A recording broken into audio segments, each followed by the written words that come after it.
आज हम प्रस्तुत व्याख्यान में शिक्षा मनोविज्ञान के विषय में अध्ययन करेंगे।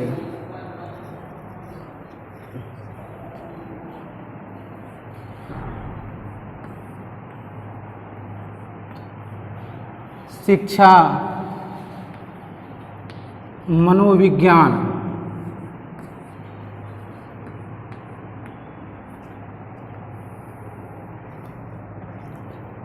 एजुकेशनल साइकोलॉजी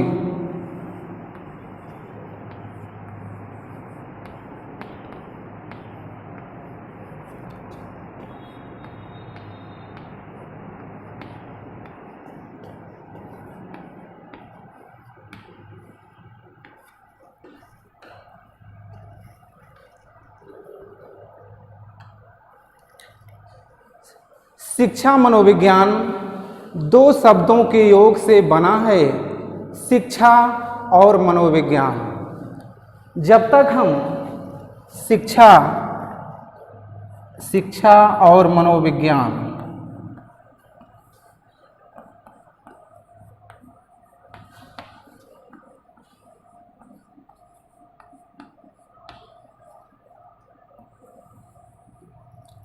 जब तक हम शिक्षा के अर्थ को, मनोविज्ञान के अर्थ को नहीं जानेंगे, तब तक हम शिक्षा मनोविज्ञान के अर्थ को नहीं जान सकते। आइए सबसे पहले हम जानें शिक्षा क्या है।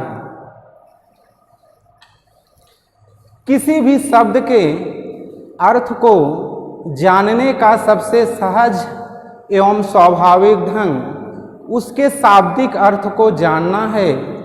शाब्दिक अर्थ से शब्द की उत्पत्ति का ज्ञान होता है।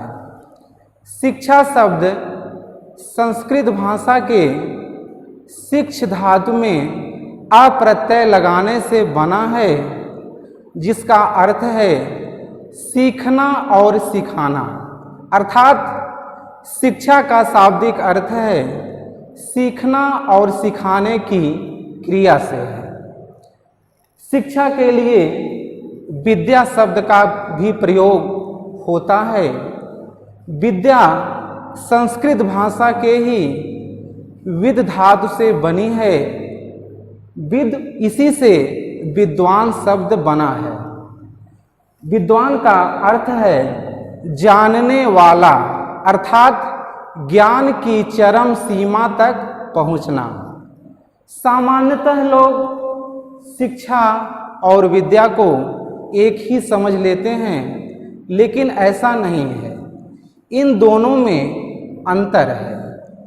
विद्या का संबंध विशिष्ट ज्ञान की पूर्णता या क्षमता से है, जैसे युद्ध विद्या, धनुर्विद्या, आयुर्विद्या, तंत्र विद्या आदि। और शिक्षा का संबंध ज्ञान की अनंत गहराइयों से है। अंग्रेजी भाषा में शिक्षा को एजुकेशन कहते हैं।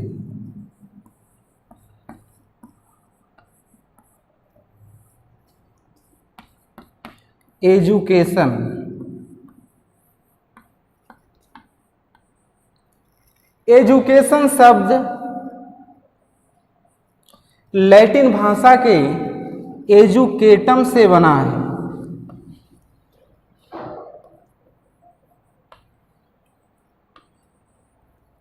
जिसका अर्थ है शिक्षण कार्य करना।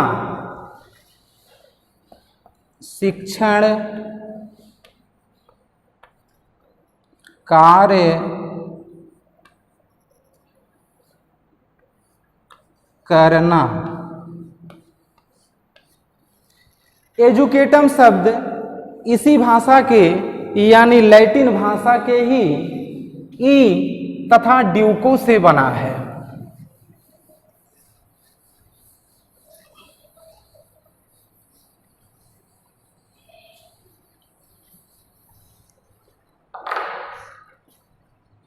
एजुकेटम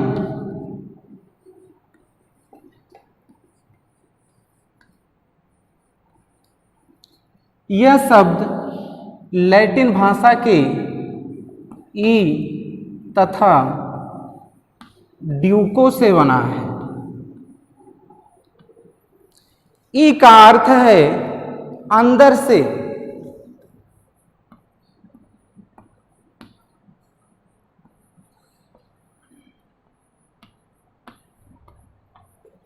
और ड्यूको का अर्थ है विकसित करना, आगे बढ़ाना।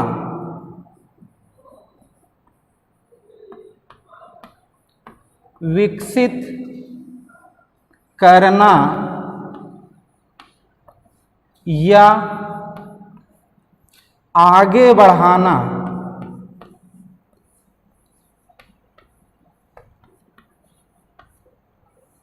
अर्थात शिक्षा का अर्थ है व्यक्ति की आंतरिक शक्तियों को बाहर की ओर विकसित करना। अतः हम निष्कर्षतः कह सकते हैं कि शिक्षा व्यक्ति की आंतरिक शक्तियों के सर्वांगीण विकास को कहते हैं।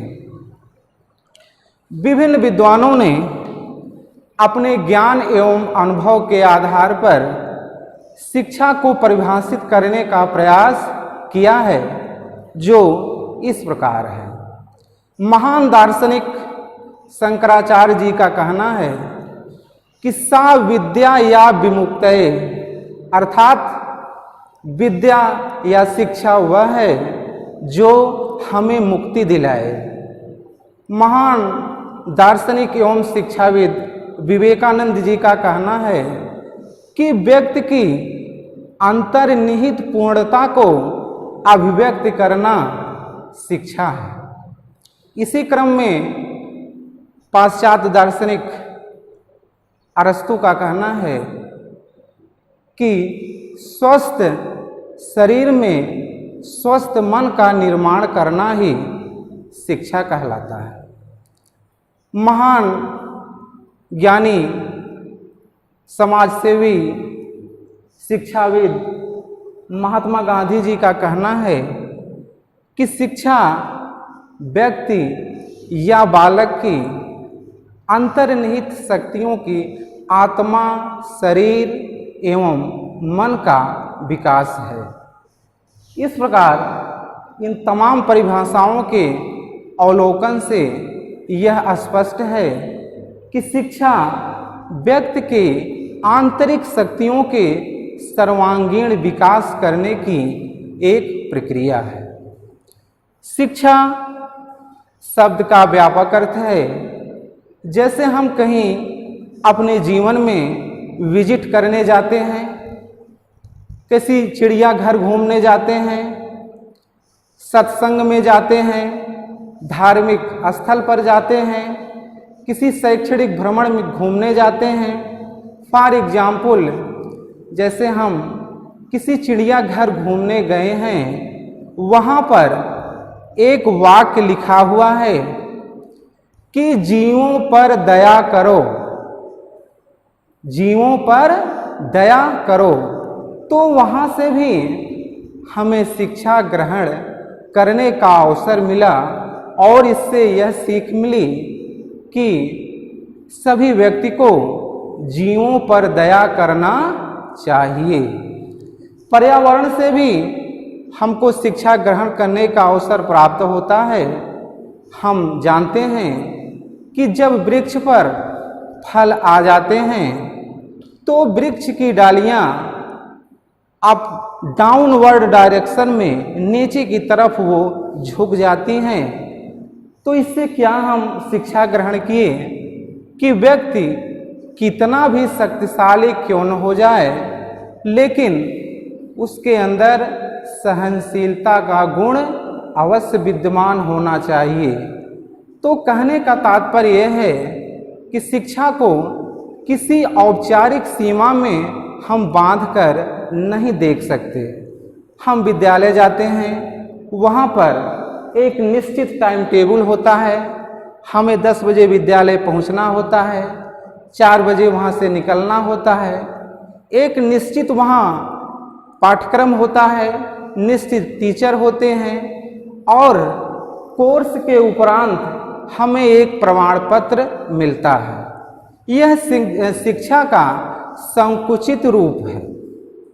यह शिक्षा का संकुचित रूप है, लेकिन हम शिक्षा को सिर्फ संकुचित अर्थ में सीमित नहीं रख सकते, इसका व्यापक अर्थ है।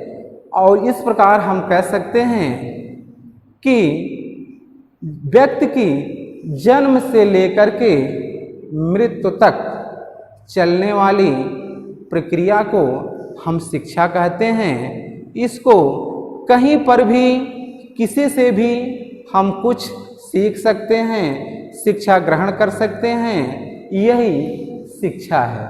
इसके व्यापक अर्थ में हम कह सकते हैं कि शिक्षा एक सोउद्देश्य सामाजिक प्रक्रिया है, जिसके द्वारा व्यक्ति की अंतर्निहित शक्तियों का विकास, ज्ञान एवं कौशल में वृद्धि एवं उसके व्यवहार में परिवर्तन किया जाता है, जिससे वह सब सुयोग्य नागरिक बन सके। ये तो शिक्षा का अर्थ हुआ। आइए अब हम जानें कि मनोविज्ञान क्या है।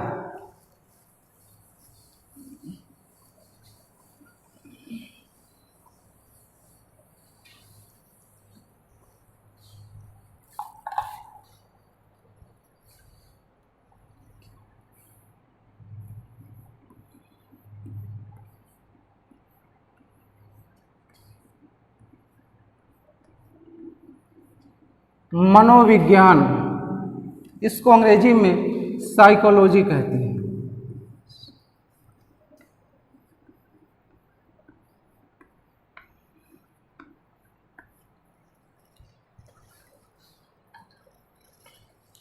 मनोविज्ञान दो शब्दों से मिलकर बना है, मन तथा विज्ञान।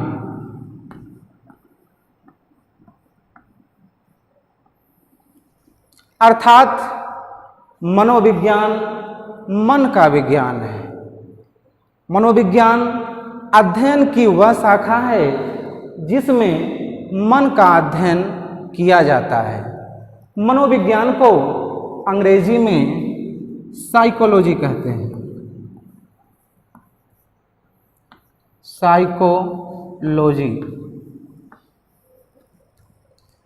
साइकोलॉजी शब्द दो शब्दों से मिलकर बना है, एक साइकी तथा लोगोस। ये दोनों यूनानी शब्द हैं। साइकी PSY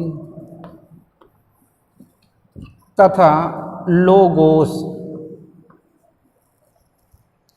साइकी का अर्थ है आत्मा, स्वयं। इसको आत्मा कहते हैं। और लोगोस का अर्थ है अध्ययन।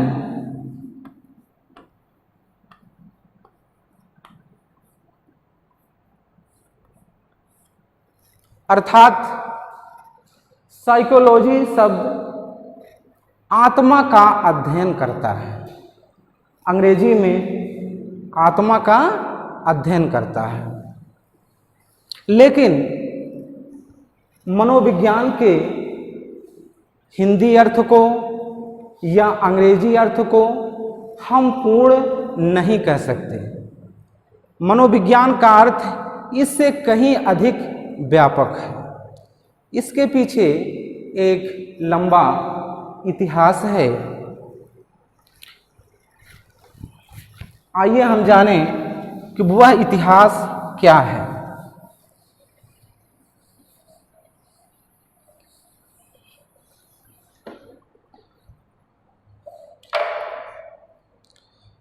मनोविज्ञान प्रारंभ में दर्शन शास्त्र की एक शाखा के रूप में इसका अध्ययन किया जाता था, लेकिन वर्तमान समय तक यानी कि लगभग 16वीं शताब्दी तक आते आते मनोविज्ञान को आत्मा का विज्ञान कहा जाता था।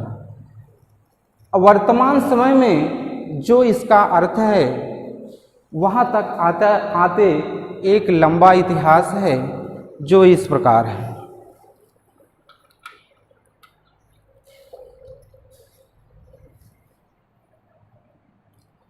मनोविज्ञान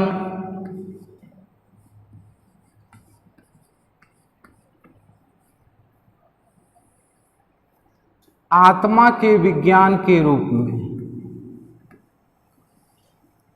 आत्मा के विज्ञान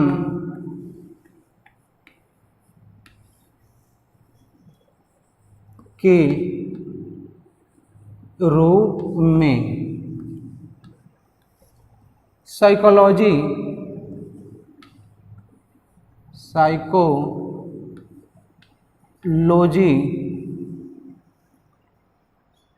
एज ए साइंस ऑफ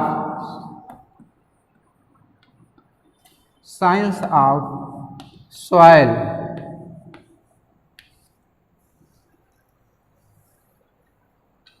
इस मत के समर्थकों में नाम आता है जिनका वे महान दार्शनिक थे, प्लेटो महोदय, अरस्तु महोदय आदि। उनका कहना है कि मनोविज्ञान आत्मा का विज्ञान है। इसमें आत्मा से संबंधित क्रियाकलापों का अध्ययन किया जाता है, लेकिन इनकी परिभाषा को स्वीकार नहीं किया गया, क्योंकि इन्होंने न तो मन की प्रकृति क्या है, आत्मा का स्वरूप क्या है, इसकी क्या विशेषता है, इसकी क्या अध्ययन विधियां हैं, इसको बताने में ये सफल नहीं हो सके, और जिसके कारण इनकी इस परिभाषा को अस्वीकार कर दिया गया। यह परिभाषा लगभग 16वीं शताब्दी तक चली कि मनोविज्ञान आत्मा का विज्ञान है। इसके बाद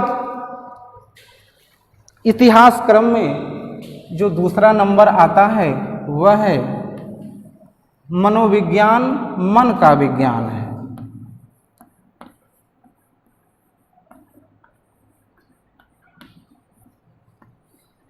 मनोविज्ञान मन का विज्ञान।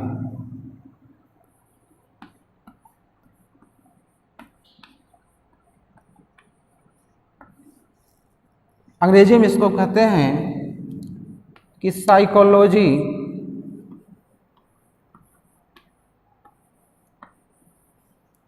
As a science of mind.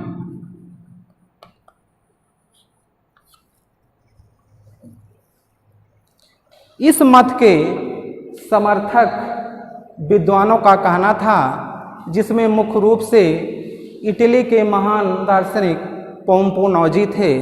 उनका कहना था कि मनोविज्ञान मन का विज्ञान है।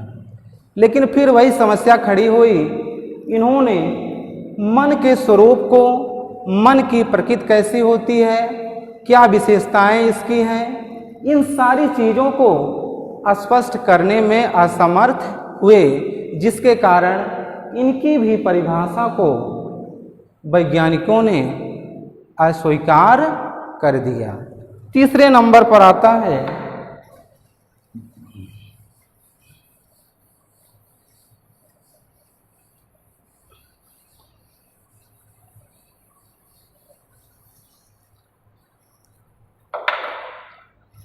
मनोविज्ञान चेतना के रूप में। मनोविज्ञान चेतना के रूप में।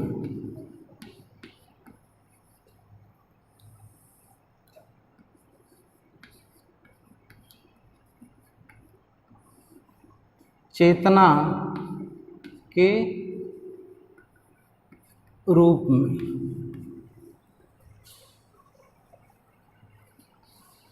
साइकोलॉजी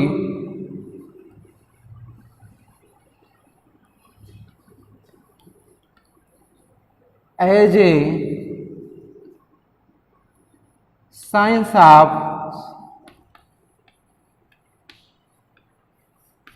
कॉन्शसनेस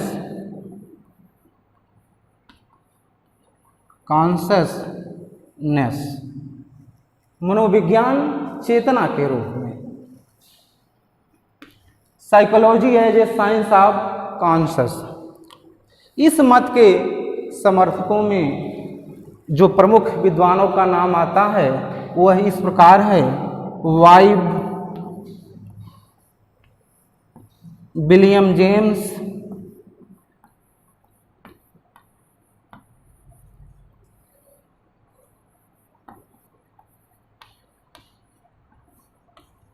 जेम्स सली,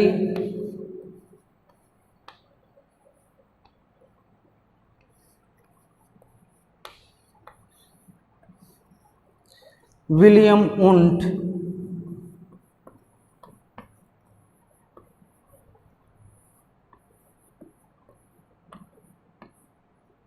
आदि। इन विद्वानों का कहना था कि मनोविज्ञान चेतना का विज्ञान है, लेकिन मनोविज्ञान सिर्फ चेतना का ही विज्ञान नहीं है, बल्कि चेतन मन के अलावा कहाँ चला गया चेतन मन के अलावा और भी मन है जिसका इन्होंने उल्लेख नहीं किया।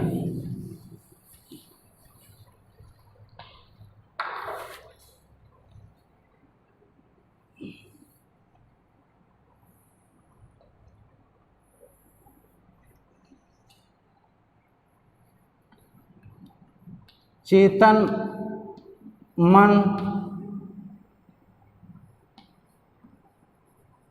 अर्ध चेतन मन, अचेतन मन।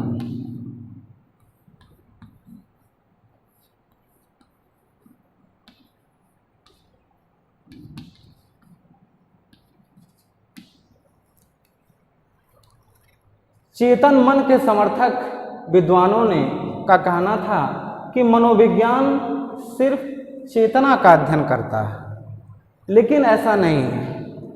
तीन मन है, एक चेतन मन, दूसरा अर्धचेतन मन और तीसरा अचेतन मन।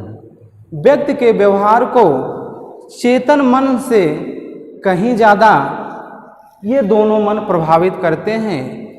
यह नहीं कहा जा सकता कि मनोविज्ञान में सिर्फ चेतन मन का ही अध्ययन होता है। जो चौथा मत है वह इस प्रकार है: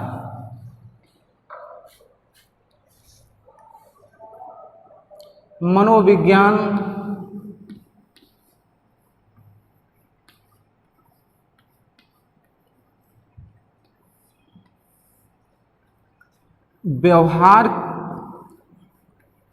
व्यवहार के विज्ञान के रूप में।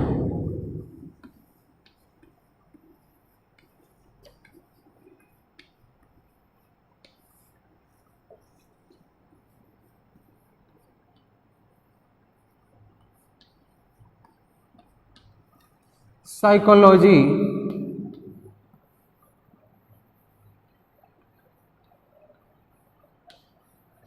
As a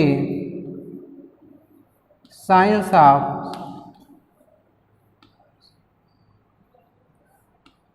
behaviour.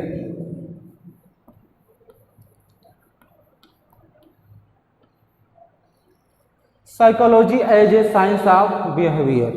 इस मत के समर्थक विद्वानों का कहना था कि मनोविज्ञान व्यक्ति के व्यवहार का विज्ञान है। इसमें मनुष्य के व्यवहारिक क्रियाकलाप का अध्ययन किया जाता है। इसके जो समर्थक हैं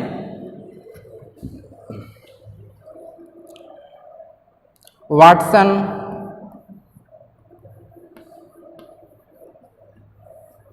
वुडवर्थ, स्किनर,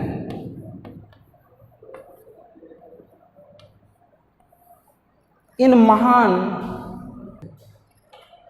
इस मत के समर्थक मनोवैज्ञानिकों का कहना था कि मनोविज्ञान व्यक्ति के व्यवहार का अध्ययन करता है, उसके व्यवहारिक क्रियाकलापों का अध्ययन करता है। इस प्रकार यह परिभाषा सबसे सर्वमान्य परिभाषा है कि मनोविज्ञान व्यक्ति के व्यवहार का अध्ययन करता है।